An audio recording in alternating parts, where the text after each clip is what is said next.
स्वागत है दोस्तों स्टार वर्ल्ड अकेडमी में। तो दोस्तों आज हम बात करेंगे सबसे इंपॉर्टेंट क्वेश्चन फिर से लेकर आ गए हैं रेलवे एनटीपीसी ग्रुप डी के लिए। Very important special for railway exam के लिए है। तो दोस्तों ये वेरी इंपॉर्टेंट क्वेश्चन है, ये सभी के सभी आए हुआ प्रश्न है। आप इसको ज़रूर याद करें ताकि जो अगला एग्ज़ाम आने वाला है रेलवे ग्रुप डी और एनटीपीसी के लिए आपका जीएस में और जीके में जितने इंपॉर्टेंट क्वेश्चन है मैं तब तक करा दूंगा। अगर आप इस टाइप के क्वेश्चन को याद कर सकते हैं तो आप समझिए, अगर आप 5-10 मिनट के अंदर अगर आप 50 क्वेश्चन याद कर सकते हैं अगर इस सेशन डेली देखते हैं तो दोस्तों आइए स्टार्ट करते हैं। सबसे पहला प्रश्न, भारत में डाट को आमतौर पर ज्वारीय वन के रूप में जाना जाता है। तो झीलों को ज्वारीय वन के रूप में जाना जाता है।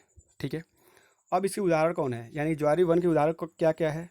तो मैंग्रोव, नारियल, सुंदरी वन, ताड़ और बांस, ये क्या है? ज्वारीय वन का उदाहरण है। ठीक है, ये कहाँ पाया जाता है? ज्वारीय वन कहाँ पाया जाता है? तो समुद्री तट, निम्न डेल्टाई भाग में पाई जाती है। क्लियर? इसका काम क्या है?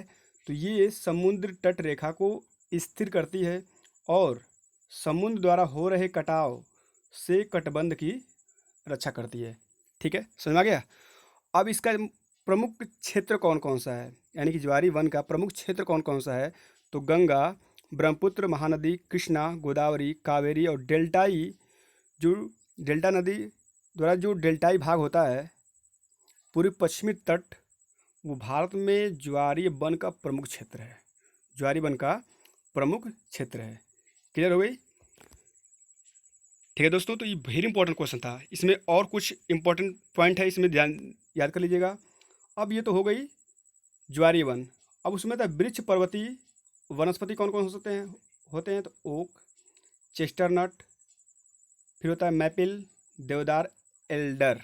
ठीक है, और मरुस्थलीय वनस्पति कौन कौन होते हैं? तो खजूर, नागफली और बबूर होता है। ठीक है दोस्तों, आइए अगला एक इम्पॉर्टेंट क्वेश्चन और भी देखते हैं।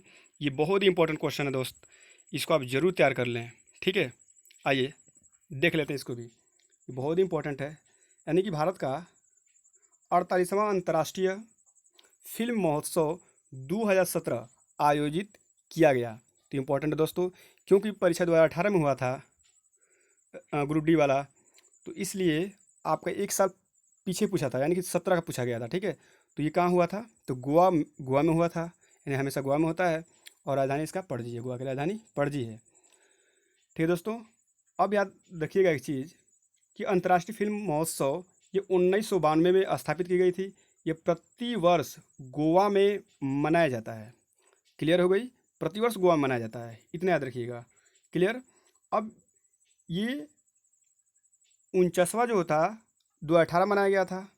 इसमें एक इम्पॉर्टेंट पॉइंट ये है दोस्त कि ये तो पहले तो हमेशा याद रखिएगा कि अंतर्राष्ट्रीय फिल्म महोत्सव गोवा में मनाया जाता है, लेकिन यहाँ पर आपको याद रखने की ज़रूरत है ये थीम क्या था बस। ठीक है, तो जो 2017 में जो थीम था वो था कहानियों के जरिए विश्व से जुड़ाव। ठीक है, और 49वां जो था द जॉय ऑफ सिनेमा, और सबसे इम्पोर्टेंट है ये 50वां जो कि 2019 में हुआ था। ठीक है दोस्त, क्योंकि अभी 2020 वाला होने वाला है, फिलहाल अब कोरोना में होगा कि नहीं उस तो अलग की बात है, बट ये अक्टूबर के बीच में होता है। ठीक है दोस्त, तो 50वां याद रखिएगा जो 2019 में हुआ था, उसका थीम था एक भारत श्रेष्ठ भारत। तो दोस्तों ये बहुत ही इंपॉर्टेंट क्वेश्चन था, क्योंकि ये जो 2017 में पूछा गया क्वेश्चन था उसके अनुसार ही बनाया गया है। ठीक है, उसके रिलेटेड जितने भी क्वेश्चन आगे चाहे पीछे आएंगे हम आपको टोटल एक्सप्लेनेशन के साथ देंगे। ठीक है दोस्त, आप जरूर इसको तैयार करें।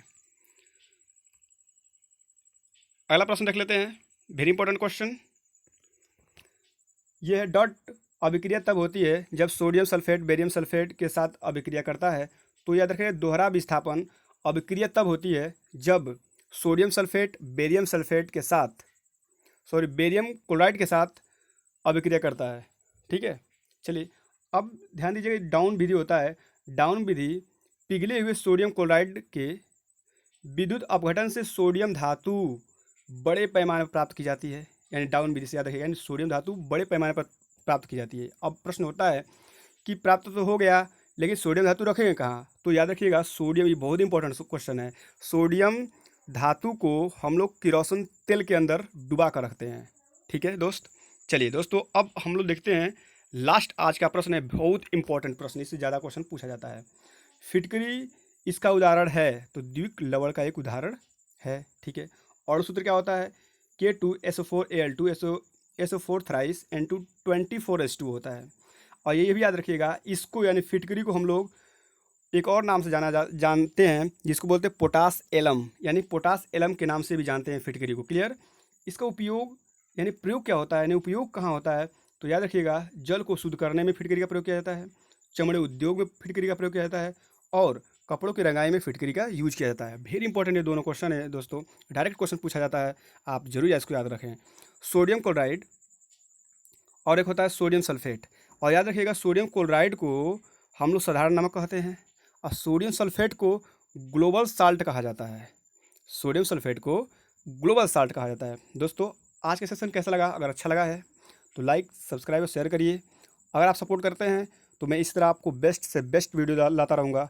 और आपका जीएस और जीके में, रेलवे में आपको बहुत दिक्कत होने वाला नहीं है दोस्तों। अगर आप रेलवे में एनटीपीसी या ग्रुप डी की अगर तैयारी कर रहे हैं तो आप जरूर इस चैनल को सब्सक्राइब करें, लाइक करें और शेयर करें दोस्तों में, जरूर इसको बताएं। तो दोस्तों आज के लिए इतना ही। जय हिंद, वंदे मातरम।